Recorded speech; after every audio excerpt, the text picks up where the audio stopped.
Doesn't matter how many times you do it, I still forget when I'm supposed to get up. I was supposed to get up and read the scripture.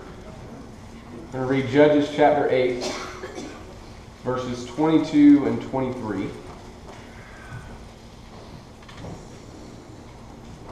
Then the men of Israel said to Gideon, "Rule over us, you and your son, and your grandson also, for you have saved us from the hand of Midian."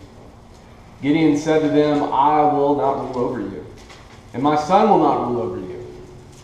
The Lord will rule over you." Sheep do a weird thing.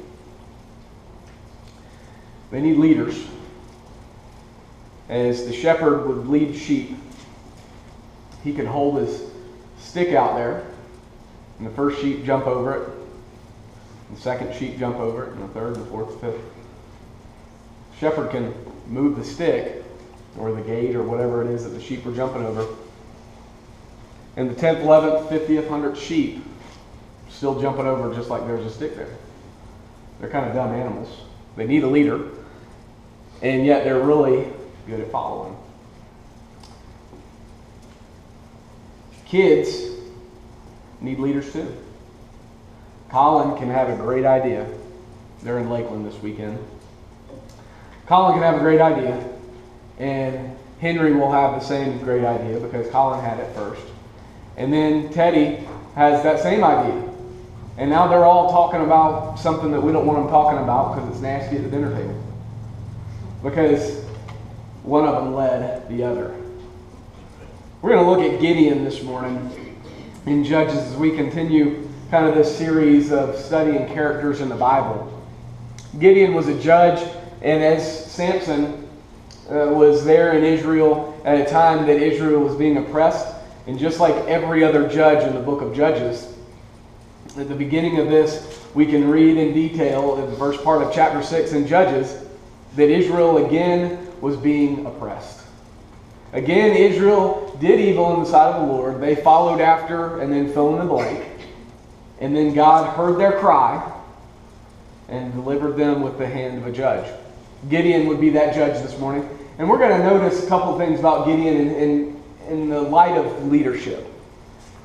We could also look at Gideon from a standpoint of someone growing in their faith.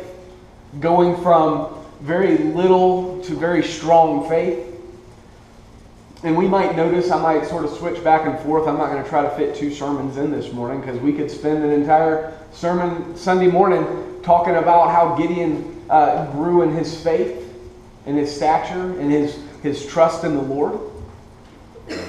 But our primary focus is going to be on how Gideon was a leader for Israel and how his leadership ability grew as a leader for God.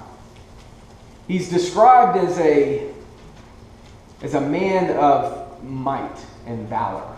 In Judges chapter 6, verse 12, the angel of the Lord came and he was sitting under the terebinth tree at Orpah.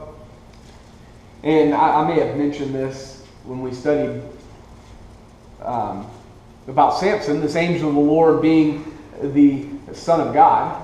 That could be maybe a Bible class sometime. I don't know that it'd be a very good sermon, but imagine this being the Son of God. He's offered up worship in just a little bit in the same scene where Gideon goes and he brings sacrifice to the angel of the Lord, and the angel of the Lord accepts that worship. Other times in the Bible, when someone offers up worship, sacrifice to an angel, that angel says, "Don't worship me, but worship the one true God." Well, this angel of the Lord accepts the worship from Gideon, but it says there in verse 11 that he sees Gideon there was beating out wheat in the winepress to hide it from the Midianites. And the angel of the Lord appeared to him and said to him, "The Lord is with you, O mighty man of valor." Now, like many of the Bible stories that we study, we kind of glaze over some of these finer points. But really, if you stop and think, what was Gideon doing grinding wheat in a wine press? A wine press is really good at pressing grapes for the juice. Not really all that great for treading out wheat. Well, he was there because he was scared of the Midianites.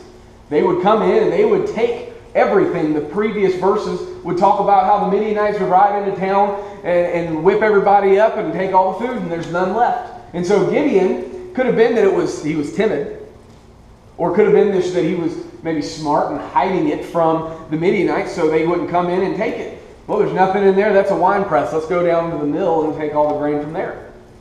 I'm not really sure, but really we see Gideon here in the very raw form. And the angel of the Lord tells us that he was a mighty man of valor. Maybe that was prophetic, because Gideon proves himself to be a mighty man of valor later on in the story.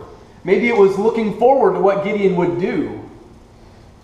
But maybe it was when Gideon answers here in verse 13, "Please, sir, if the Lord is with us, why then has all this happened? And where are all his wonderful deeds that our fathers recounted to us, saying, did not the Lord bring us up from Egypt?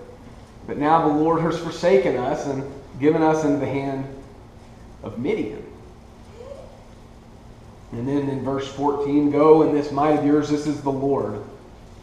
Turned to him and said, this same angel of the Lord turned to him and said, "Go in this might of yours and save Israel from the hand of Midian. Do I not send you?" We see Gideon's anger, frustration directed at God. Where is God? Where are all his mighty works that we were told about? Otherwise we wouldn't be oppressed by Midian. Israel was oppressed by Midian because they had left God. They had played the harlot. They had gone after the false gods, and they had built up these Baals, which are really kind of crude images. Not crude in the way they were made, but crude in the way they looked. And had these false gods that they worshipped, all spread around town, spread over Israel. That was why they were not with God. That was why they were being oppressed. Not because God had left them, but because they had left God. But yet we see this fierce anger in Gideon as he's talking to the Lord. And maybe he didn't know who it was at first. He knew by the end and feared that he might die, and was told, "You won't die, don't worry." But we see Gideon, this man of valor, this man ready to fight, and yet very quickly after we hear this vinegar coming out of him, it's all big talk until you're given something to do about it. It's real nice and easy sometimes to complain. It's real nice and easy to say, "Well, I can't do anything about it anyway." Because we think we can't do anything, and we don't have to do anything. I'm here treading out this wheat because the Midianites oppress us, and there's nothing I can do about it, and so I'm going to be mad about it. But then he's given something he can do. To go. "I send you." Look at Gideon's response in verse 15. "Please, Lord, how can I save Israel? Behold, my clan is the weakest in Manasseh, and I am the least in my father's house." Maybe Gideon was just being humble. Maybe he was just, "Oh, well, no, sir, Lord, please, I'm not worthy. I'm not worthy of this great responsibility." Or maybe it was more Gideon making excuses. So it's easier to complain than it is to do something about it. Leaders in the Lord's church can't be like that.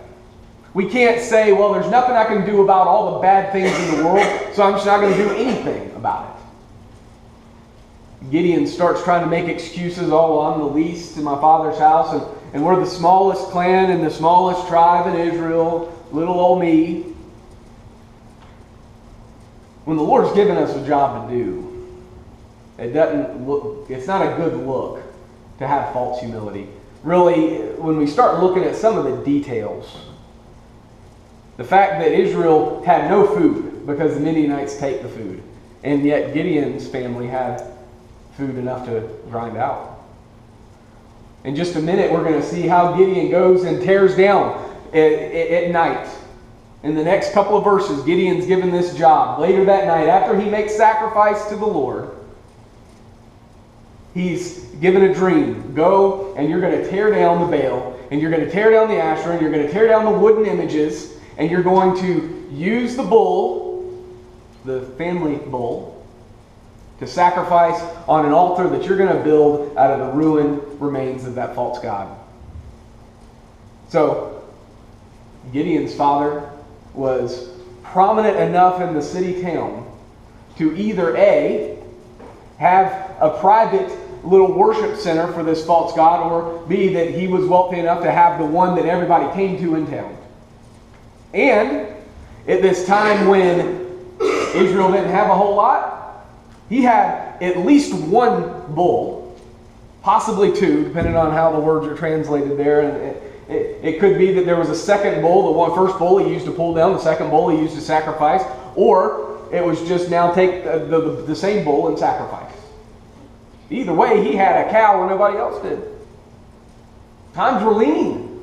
Gideon's making these claims, we're just poor little old me, what can I do?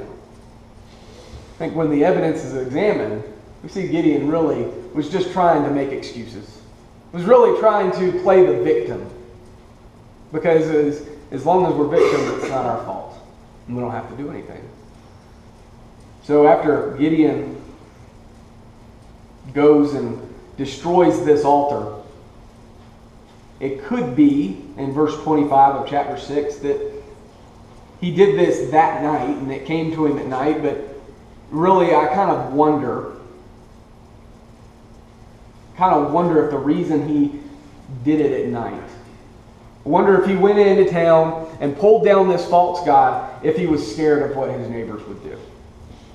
If I go in and really, when we consider the old law, which Gideon was living under, we go back to Deuteronomy and look at chapter 7, we go over to chapter 13, we see that Gideon not only had the God-given responsibility to destroy this altar, to destroy these false images before God, but he also had the right and responsibility to stone anybody that bowed down and worshiped them.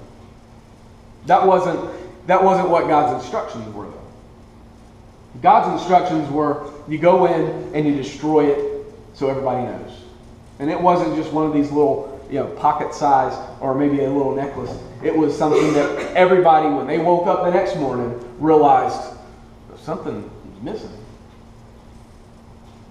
And realized that it was the false god that they had been worshiping. And kind of wonder why, who, where, when. And became angry. Gideon was able to muster 10 men to come and help him do this job. Well, if it was just Gideon, perhaps it could have remained secret that it was him. But if you got 10 other guys with you, people are going to talk and find out. And these people, his neighbors, his family, his friends, they find out. They ask first who did it. Then they realize exactly who it was that did it. In verse 30, bring out your son, they said to Joash, Gideon's father, that he may die. For he has broken down the altar of Baal and cut down the Asherah beside it. But Joash said to all who stood against him, will you contend for Baal? Or will you save him? Whoever contends for him shall be put to death by morning. If he is a god, let him contend for himself, because his altar has been broken down. Therefore that day Gideon was called Jerubbaal. That is to say, let Baal contend against him because he broke down his altar. Gideon was reluctant. And he made excuses. I can't do anything. I'm just a little peon in my dad's house and we're nobody in Israel. And yet Gideon was a leader enough to go and collect and manage to muster up 10 other guys. And then we see his father, who was the one whose idol he had torn down. Gideon's willingness, maybe reluctant at first, yes, but his willingness to be a leader, his willingness to take that first step, we see him starting right there at his house, right there with his own family, and changing his father from an idol worshiper, from a pagan, from a disgusting religion, to one who's willing to stand up against everybody in town for his son and say, you know what? If you're an idol worshiper, you're going to die by night. if Baal is a real God, let him defend himself. Gideon made a real difference right there. Made a real difference, starting out small. We next see Gideon in the rest of this chapter, not just being a reluctant leader, but he was reluctantly faithful to God. We see him in this scene where he makes this sacrifice to the Lord and this miracle where the Lord goes before the altar that Gideon makes and consumes it and then disappears. Miraculous sign, check. I can believe now. It was good, maybe, that Gideon wanted to see a sign, to test the Spirit, to know that if it's true. And yet we see here in verse 36, then Gideon said to God, if you will save Israel by my hand, as you've said, behold, I'm laying a fleece of wool on the threshing floor. If there's dew on it,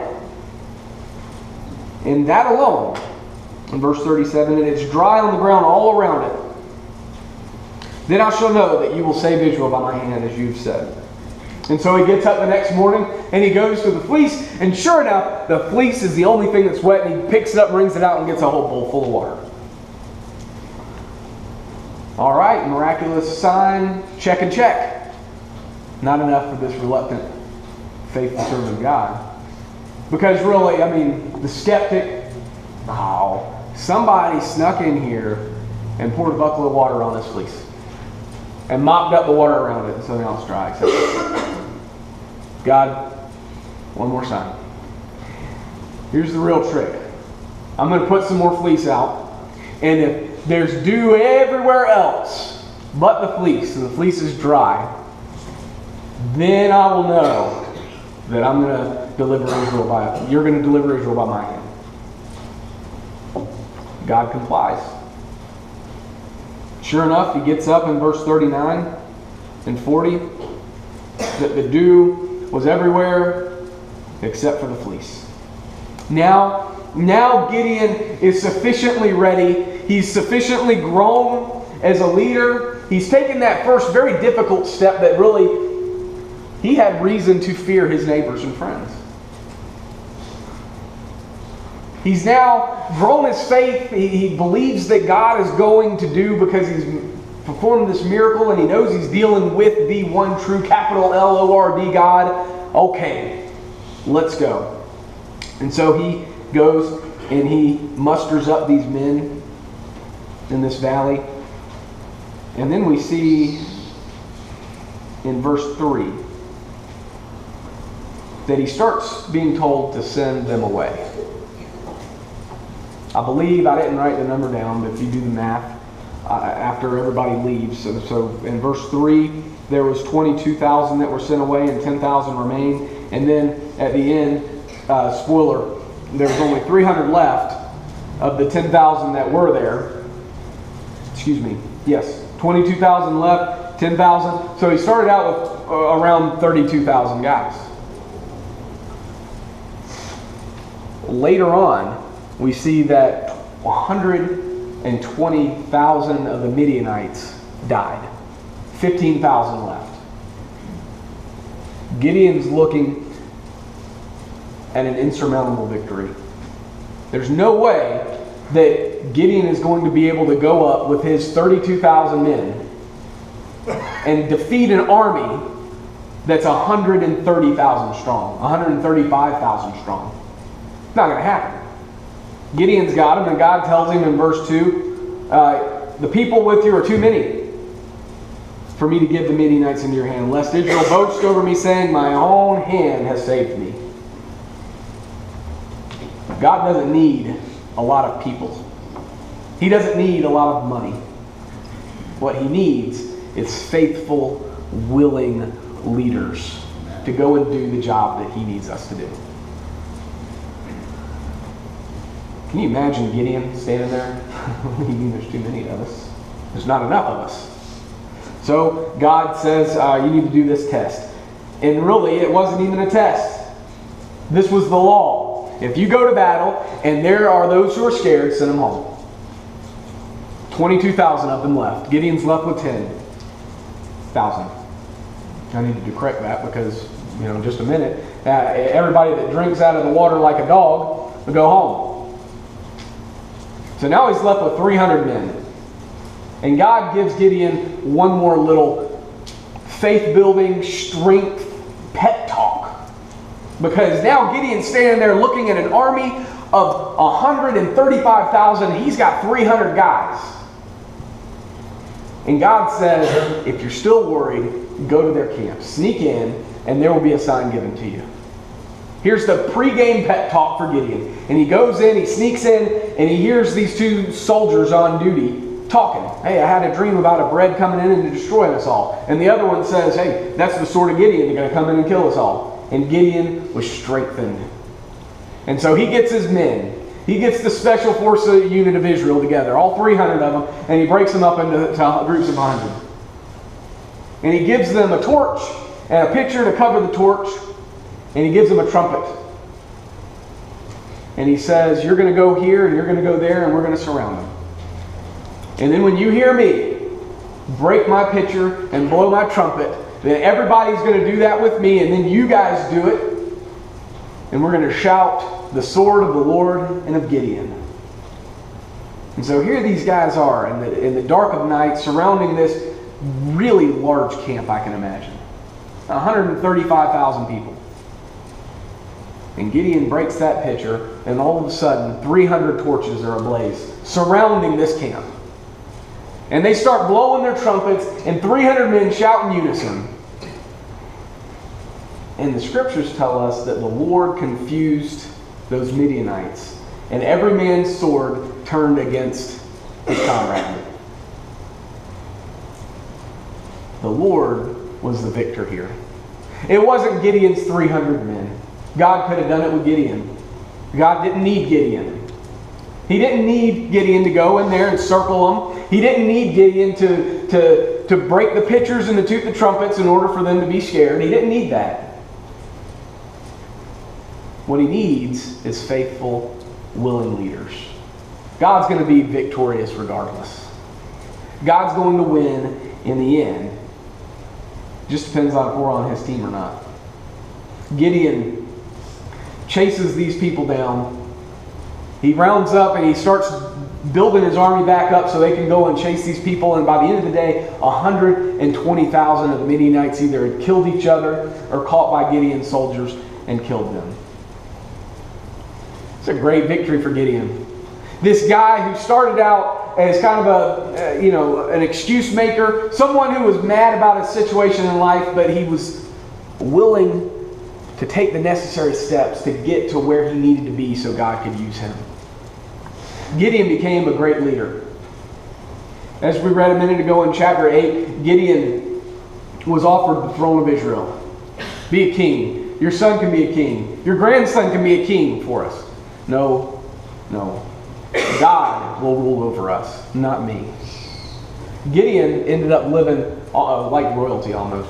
All the spoils of war. We see him and when he's confronted by his fellow countrymen, the Ephraimites, and they say, hey, why didn't you call us to battle? I did. I didn't call you to battle. Why don't you shut your mouths and get back home, is what he could have said. But instead, he, soft answer turns away wrath, right? Gideon says, oh no. We didn't do anything. We didn't do anything special. What you did was far more important. What could have easily turned into a civil war at the end of this story here, turned into Gideon being the real leader that he was. The leader that he always could be. It just took some time for him to grow into that leadership role. What's sad at the end of this story is as we reflect back now and try to make some applications for our life.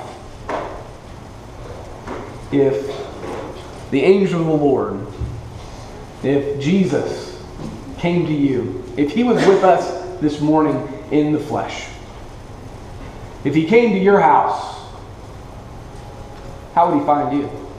What kind of a leader would he find you?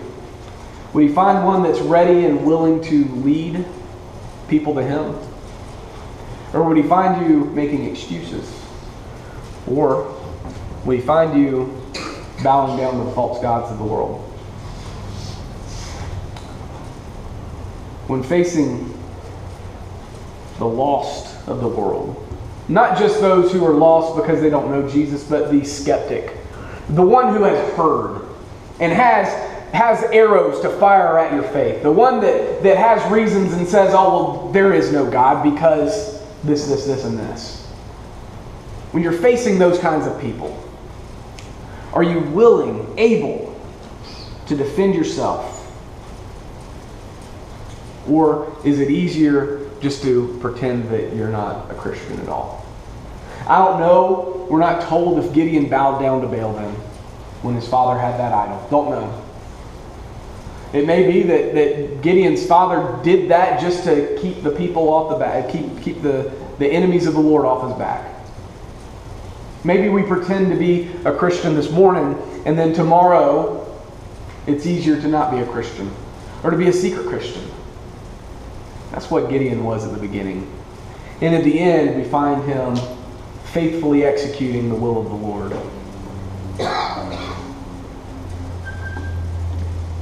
What's maybe more important at the end of the day, when we've won the great victory, when we've been a part of the winning team, do we grow complacent?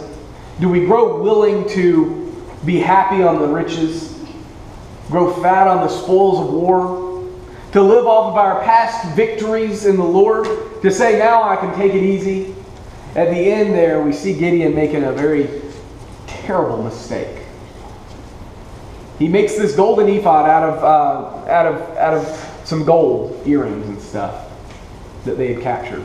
And he sets it up before the people. Maybe the intention, some of the commentaries I was reading, that maybe the intentions weren't so that they would have something to worship, but a memorial.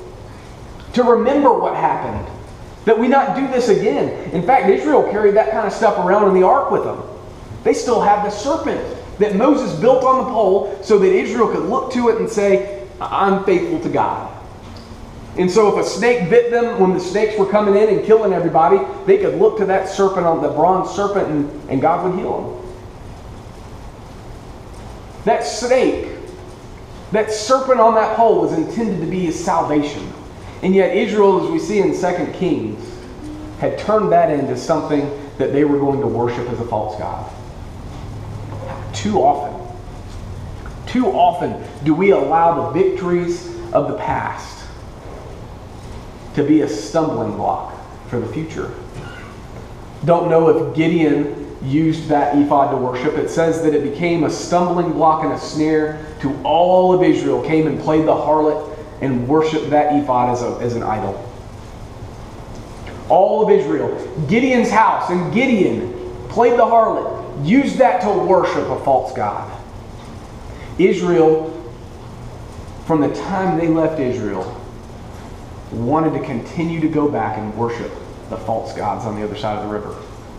They built that golden calf out of the earrings that they had in their ears. Aaron built it for them. And while Moses destroyed that one, even in Jesus' day, they still had little calves that they worshipped. They still worshiped that serpent on the pole. They turned this into an opportunity to leave God. It's important to take the first steps. It's important to be a willing leader and faithful follower of God. It's important, and maybe more important, to remain a faithful leader and faithful follower of God. Because it is too easy, when the battle is won, to grow complacent. It's too easy to want to go back to the way it was. That's what Israel did. Israel was faithful for a while, but we see there, before the end of the chapter, Gideon dies. He's listed as a faithful servant of God in Hebrews 11. But as soon as he died, Israel turned back the way they always did, to following after the false gods. How does God find you this morning? Does he find you following him faithfully, leading others? Does he find you leading those lost and willingly defending his truth, defending your faith? Or does he find you hiding in the wine press? Does he find you eagerly taking off that name Christian when it's convenient or when it's scary to wear? Be the strong leader that God needs. We've got a small congregation here at Keystone. It doesn't matter what the budget number is. It doesn't matter how many people are sitting in the pews. God can use you the way He used Gideon and those 300. Gideon defeats that. The point of the story isn't that there was a small number that defeated. The point of the story is that God is going to win. Be on His side this morning. If you're not, you can have your sins washed away in baptism and be a part of His team. Or, if you are, and you haven't been bold, and you haven't been faithful, come back as we stand and sing.